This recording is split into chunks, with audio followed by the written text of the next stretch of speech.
সুপ্রিয় ভিউয়ার্স, আমি এখন গদখালির সর্দার গ্রিন ভ্যালি পার্কে প্রবেশ করব। পার্কটি অত্যন্ত সুন্দর। ভিতরে প্রবেশ করে আমার আসলেই ভালো লেগেছে।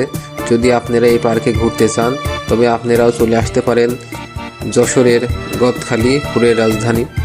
এখানে এসে এই পার্কের ভিতরে দেখেন ঢুকেই প্রথমেই ছাতি দিয়ে অনেক সুন্দরভাবে একটি ছাদ তৈরি করা, ছাতির ছাদ।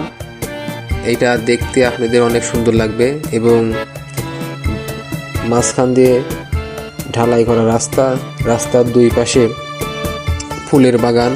এখানে অনেক রকম ফুল বাগান রয়েছে। কোথাও কোথাও গোলাপ আছে, কোথাও রক্তচাপা, গাঁদা, অনেক ফুল বাগান। এখানে আপনারা আসতে পারেন, আপনাদের বাচ্চাদের নিয়ে আসতে পারেন, অনেক প্রেমিকাও আসতে পারেন। অনেক